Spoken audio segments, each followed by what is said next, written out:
যেই ব্যক্তি ইলম অর্জন করার জন্য যায়, যেই ব্যক্তি জ্ঞান অর্জন করার জন্য যায়, সে ফিরে না আসা পর্যন্ত জিহাদে রত থাকে। তার মানে আপনি জিহাদে থাকলে, আপনি জিহাদ করলে যেই নেকি পেতেন, আপনি জিহাদের মাধ্যমে যেই নেকি পেতেন, ওই নেকি আল্লাহ তাআলা আপনাকে দান করবেন যদি আপনি জ্ঞান অর্জন করার জন্য, ইলম অর্জন করার জন্য কোনো জায়গায় যান। আল্লাহ সুবহানাহু ওয়া তাআলা আমাদেরকে কবুল করুন এবং আমাদেরকে জ্ঞান অর্জন করার তৌফিক দান করুন। আমি এই হাদিস বললাম, মিশকাতের 212 এবং 213 নম্বরে এসেছে, আপনারা দেখে নেবেন। আল্লাহ সুবহানাহু ওয়া তাআলা আমাদেরকে জ্ঞান অর্জন করার জন্য দিলটাকে, আমাদের মনটাকে উদ্বুদ্ধ করুন এবং আমাদের মনটাকে ফ্রেশ করে দিন, আমরা যেন কোরআন এবং সুন্নাহর জ্ঞান অর্জন করতে পারি। গরিবদের ফজিলত, নবী সাল্লাল্লাহু আলাইহি সাল্লামের জীবনযাপন। মুসআব ইবনে সাদ রাদিয়াল্লাহু আনহু তিনি বলছেন, রাআ সাদুন আন্না লাহু ফাদলান আলা মান দুনাহু ফাকালা রাসূলুল্লাহ সাল্লাল্লাহু আলাইহি ওয়াসাল্লাম। সাদ রাদিয়াল্লাহু আনহু মনে করলেন যে নিম্ন শ্রেণীর লোকেদের চেয়ে, গরিব লোকেদের চেয়ে তার মর্যাদা অনেক বেশি হতেই পারে, কারণ মুসআব ইবনে সাদ রাদিয়াল্লাহু আনহু তিনি এমন একজন সাহাবী, জলিলুল কদর সাহাবী, যিনি জিহাদে অংশগ্রহণ করেছিলেন এবং বীর বাহাদুরের মতো অনেক কাফেরকে হালাক করে দিয়েছিলেন, যার শক্তি অনেক বেশি, যার দেহটা দেখতেও সুন্দর, যে ব্যক্তি অনেক শক্তির অধিকারী এবং যার সম্পত্তি অনেক বেশি। তাই উনি ভাবলেন যে গরিব লোকেদের চাইতে মনে হয় আমার মর্যাদা বেশি। কেন? আমার তো সম্মান বেশি, আমি তো জিহাদ করেছি, আমার তো স্বাস্থ্যও ভালো, আমার তো টাকা পয়সাও বেশি, আবার আমি আল্লাহর রাস্তায় ব্যয়ও করি, দানও করি, তাহলে গরিবদের চাইতে মনে হয় আমি আল্লাহর কাছে বেশি প্রিয়। রাসূল সাল্লাল্লাহু আলাইহি ওয়াসাল্লাম কথাটা বুঝতে পারলেন, তখন তিনি বললেন, হাল তুনসারুন ওয়া তুরযাকুন, হাল তুনসারুনা ওয়া তুরযাকুনা ইল্লা বিদুআফাইকুম। হে সাদ শোনো, তোমাদের মধ্যকার দুর্বল ব্যক্তিদের ওসিলায়, তোমাদের মধ্যকার গরিব ব্যক্তিদের ওসিলায়, তোমাদেরকে ওই গরিব ব্যক্তিদের ওসিলায়, ওই দুর্বল ব্যক্তিদের ওসিলায় এবং তাদের দুয়ায় তোমাদেরকে শত্রুর মোকাবেলায় সাহায্য করা হয় এবং তোমাদেরকে রিজিক দান করা হয়। দেখেছেন বাক্যটা কত জটিল বাক্য বললেন। সহিহ বুখারী 2896 নম্বর হাদিস, মিশকাতে এসেছে 5232 নম্বর হাদিস। তার মানে আল্লাহর নবী বললেন, তুমি কি বলছো? নিজেকে এত বাহাদুর মনে করছো, নিজেকে এত দামি মনে করছো? আরে যারা গরিব, আরে যারা দুর্বল, এই গরিবরা আছে বলে, এই দুর্বলরা আছে বলে এবং তাদের দুয়ায় দুর্বলরা দোয়া করে, গরিবরা দোয়া করে, এই কারণে তোমাদেরকে শত্রুর মোকাবেলায় সাহায্য করা হয়। তোমরা কোনো শত্রুর সাথে পারতে না, তোমরা কোনো শত্রুর সাথে বিজয় হতে পারতা না, তোমরা কোনো শত্রুর সাথে মোকাবেলা করতে পারতা না যদি তোমাদের ভিতরে গরিব না থাকতো। তার মানে কেন তোমরা শত্রুর মোকাবেলায় পারো? গরিবদের ওসিলায়, এবং গরিবদের ওসিলায় তোমাদেরকে রিজিক দেওয়া হয়।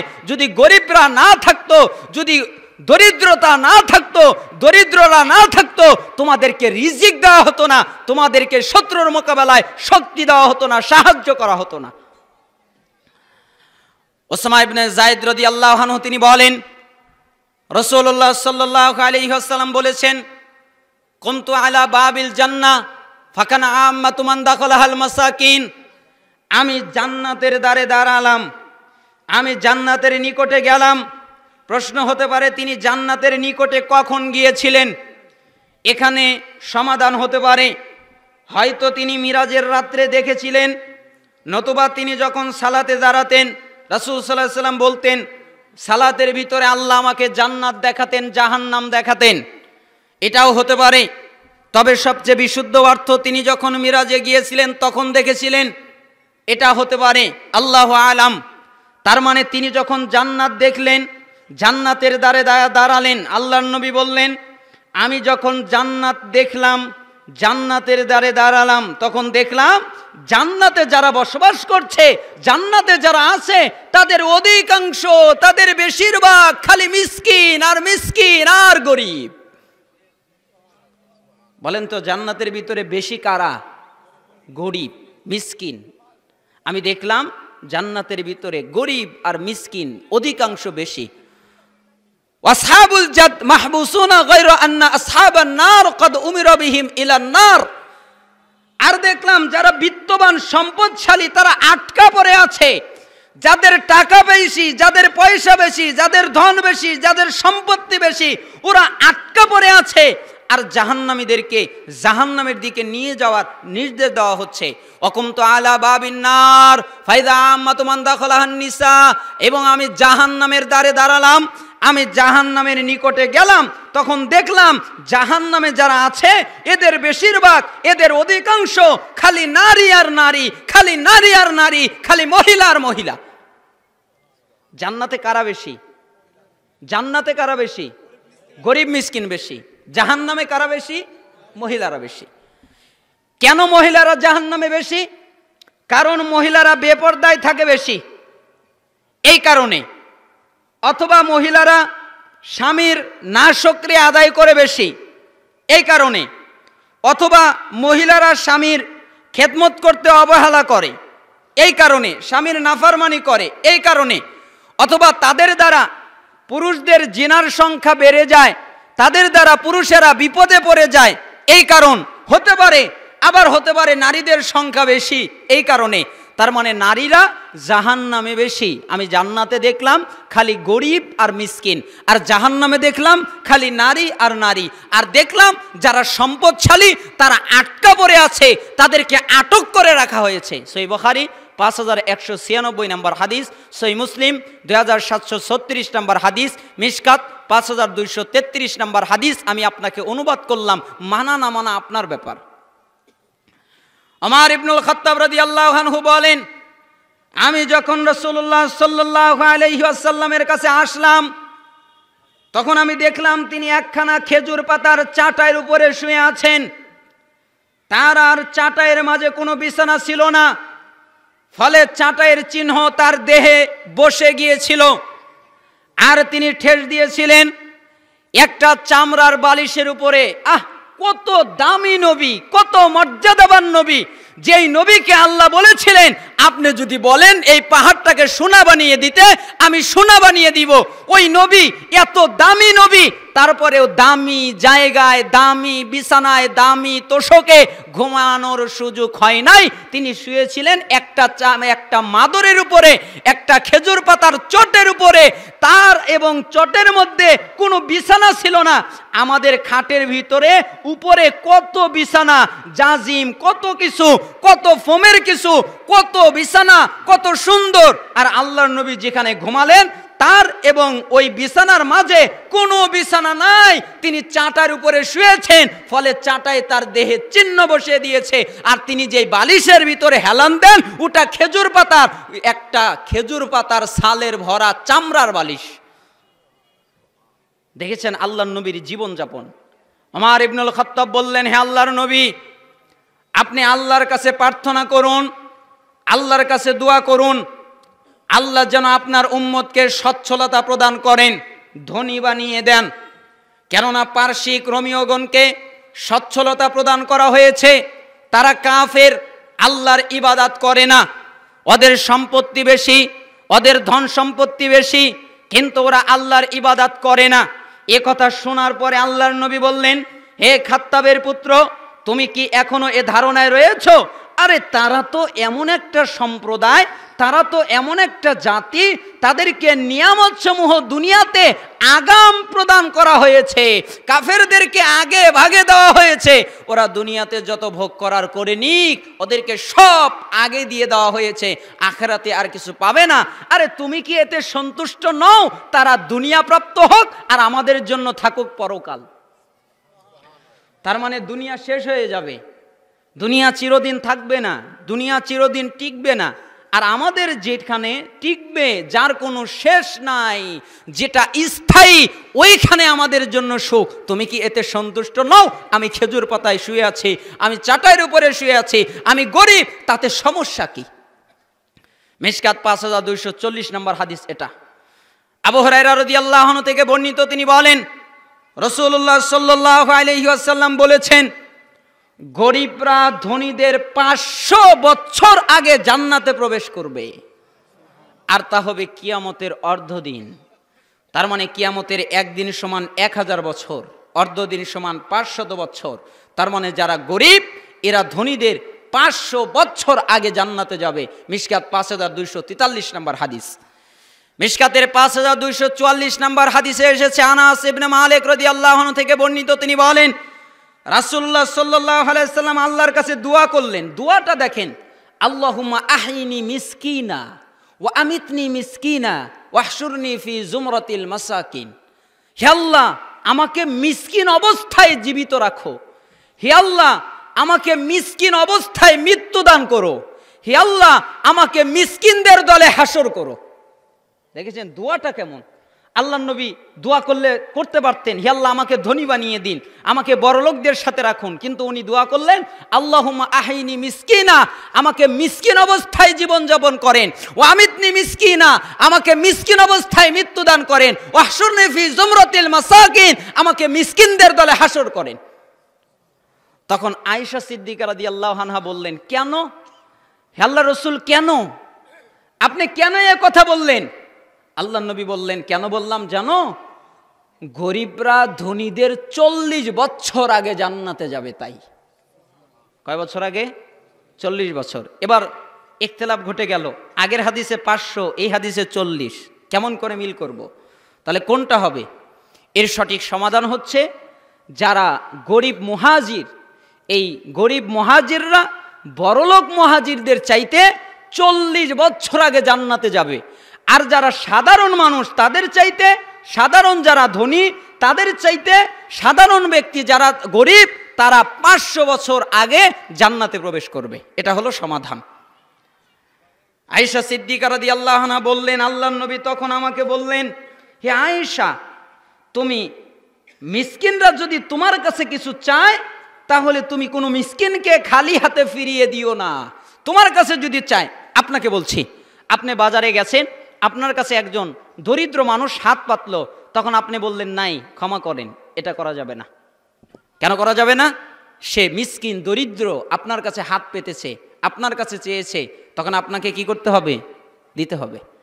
সে ভালো হোক না মন্দ হোক, যা ইচ্ছা তাই হোক, সে জিনা করবে নাকি নিষাদার দ্রব্য পান করবে না কি করবে, ওইটা আপনার দেখার দরকার নাই। আপনার কাছে বিপদে পড়ে চেয়েছে, আপনার কাজ তাকে দিয়ে দেওয়া। 5 টাকা পারেন দেবেন, 10 টাকা পারেন দেবেন, 20 টাকা পারেন দেবেন, যতটুকু পারেন আপনি দান করবেন।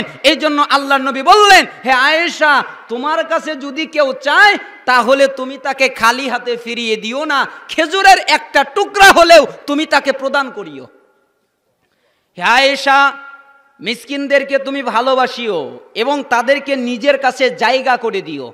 তার মানে তুমি নিজের কাছ থেকে দূরে করে দিও না, নিজের কাছ থেকে সরাইয়া দিও না, তুমি নিজের কাছে তাদেরকে জায়গা করে দিও। তাহলে কি হবে? আল্লাহ তাআলা এ কারণে কিয়ামতের দিন তোমাকে নিকটে রাখবেন।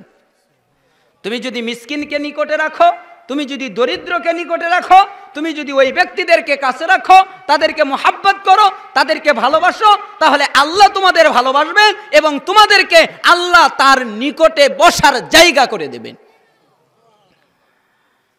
আমি আপনাকে বলছিলাম গরিবদের ফজিলত এবং তাদের মর্যাদা, আর রাসূল সাল্লাল্লাহু আলাইহি সাল্লামের জীবনযাপন দেখেন কেমন। রাসূল সাল্লাল্লাহু আলাইহি সাল্লামের সাহাবী কাতাদা বিন নুমান থেকে বর্ণিত, তিনি বলেন, আন্না রাসূলুল্লাহ সাল্লাল্লাহু আলাইহি ওয়াসাল্লাম قال, নিশ্চয়ই আল্লাহ রাসূল সাল্লাল্লাহু আলাইহি ওয়াসাল্লাম বলেছেন, ইযা হাবাল্লাহু আবদান হামাহুদ দুনিয়া কামা ইয়াদাল্লু আহাদুকুম ইয়াহমি সাকিমাহুল মা। আল্লাহ তাআলা যখন কোনো বান্দাকে ভালোবাসেন তখন আল্লাহ তাআলা তাকে দুনিয়া থেকে হেফাজত করেন। যেমন তোমাদের কোনো বিশেষ রোগীকে তোমরা যেভাবে পানিতে গেলে তার বিপদ হবে এই কারণে তাকে পানি থেকে বাঁচিয়ে রাখো, ঠিক তার চেয়ে উত্তমভাবে আল্লাহ যদি কাউকে ভালোবাসেন তাহলে দুনিয়া থেকে আল্লাহ তাকে হেফাজত করেন। দুনিয়ার কি থেকে হেফাজত করেন? পাপ থেকে হেফাজত করেন, নাফরমানি থেকে হেফাজত করেন, অবাধ্যতা হওয়া থেকে হেফাজত করেন, খারাপ কাজ করা থেকে হেফাজত করেন, লোভ লালসা থেকে হেফাজত করেন, ফিতনা ফাসাদ থেকে হেফাজত করেন, জাহান্নামী কাজ করা থেকে হেফাজত করেন।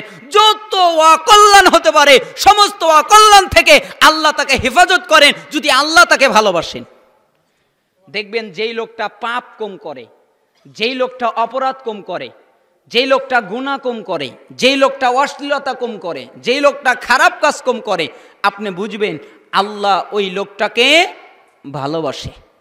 যেই লোকটা পাপ করে বেশি, খারাপ কাজ করে বেশি, আপনি বুঝবেন আল্লাহ তাকে অত বেশি ভালোবাসে না। যে যত বেশি পাপ করবে আল্লাহ থেকে সে তত দূরে, আর যে যত কম পাপ করবে সে আল্লাহর তত নিকটে। তার মানে যত পাপ কমবে আল্লাহর তত নিকটে যাবে, আর যখন পাপই থাকবে না তখন আল্লাহর প্রিয় বান্দা হয়ে যাবে। আর আল্লাহ যদি কাউকে ভালোবেসেই ফেলেন তাহলে আল্লাহই তাকে পাপ থেকে হেফাজত করেন। মাহমুদ ইবনে লাবিদ থেকে বর্ণিত, তিনি বলছেন রাসূল সাল্লাল্লাহু আলাইহি ওয়াসাল্লাম বলেছেন, ইসনাতানি ইয়াকরাহুহুমা ইবনু আদম, আদম সন্তান দুটি জিনিসকে অপছন্দ করে। ইয়াকরাহুল মাউত ওয়াল মাউতু খায়রুন লিল মুমিনি মিনাল ফিতনা, সে মৃত্যুকে অপছন্দ করে। সে মনে করে মৃত্যু ভালো না, সে মনে করে মৃত্যু খারাপ। কিন্তু মুমিনের পক্ষে ফিতনায় পড়ার চাইতে, মুমিনের পক্ষে ফাসিকিতে পড়ার চাইতে, মুমিনের পক্ষে শিরিকে পড়ার চাইতে, মুমিনের পক্ষে কুফরিতে পড়ার চাইতে, মুমিনের পক্ষে আল্লাহর অবাধ্যতায় পড়ার চাইতে মৃত্যুটাই উত্তম। কিন্তু মানুষ কি মনে করে? মৃত্যুকে অপছন্দ করে, মৃত্যুকে পছন্দ করে না। দুইটা জিনিসকে সে অপছন্দ করে, তার একটা হচ্ছে মৃত্যু, আর একটা হচ্ছে ওয়ায়াকরাহু কিল্লাতাল মাল ওয়াকিল্লাতুল মাল আকাল্লু লিল হিসাব, আর সে মাল সম্পদের স্বল্পতাকে অপছন্দ করে। সে পছন্দ করে না, সে পছন্দ করে না, অপছন্দ করে। সে চায় না তার সম্পদ কম হোক, সে চায় না তার সম্পত্তি কম হোক, তার টাকা পয়সা কম হোক, তার বাড়ি গাড়ি কম হোক, তার অর্থ কম হোক, এটা সে চায় না। কিন্তু সম্পদ কম হওয়াতে পরকালে হিসাব, পরকালে নিকাশ কম হবে, ঠিক না? যত সম্পদ বাড়বে হিসাব তত বাড়বে, যত সম্পদ কমবে হিসাব তত কমবে। কে বলেছেন? আল্লাহ নবী বলেছেন, আমি অনুবাদ করলাম। আপনি খোলেন মিশকাত 5250 নম্বর হাদিস, 5251 নম্বর হাদিস, পরপর দুইটা হাদিস যে বললাম, তার মানে সে দুইটা জিনিসকে অপছন্দ করে। একটা হলো মৃত্যুকে, আর একটা হচ্ছে সে অপছন্দ করে সম্পদের স্বল্পতাকে, অথচ সম্পদের স্বল্পতাই তার জন্য ভালো। আন আবি যাররিন ক্বাল, আবু যার রাদিয়াল্লাহু আনহু তিনি বলেন, আমারানি খলিলি বিসাবঈন, আমার বন্ধু, অন্তরঙ্গ বন্ধু, আমার খলিল মুহাম্মদ, তিনি আমাকে 7টা আদেশ করলেন। কয়টা আদেশ? 7টা। তিনি আমাকে বললেন, 7টা কথা বললেন। তিনি আমাকে বললেন, আমারানি বিহুব্বিল মাসাকিন ওয়াদ-দুনুবি মিনহুম, আমি যেন মিসকিনদেরকে ভালোবাসি এবং তাদের পাশাপাশি থাকি। তিনি আমাকে বললেন আমি যেন মিসকিনদেরকে ভালোবাসি এবং তাদের পাশাপাশি থাকি। কিভাবে? তাদেরকে টাকা দিয়ে, তাদেরকে পয়সা দিয়ে, তাদের থাকার জায়গা দিয়ে, তাদেরকে খাদ্য দিয়ে, তাদেরকে জামা কাপড় দিয়ে, তাদেরকে বসবাসের জায়গা দিয়ে, যার যেটা অভাব আমার সামর্থ্য অনুযায়ী আমি যেন তাকে তা দিয়ে ভালোবাসি এবং তার কাছাকাছি থাকি, তার পাশাপাশি থাকি।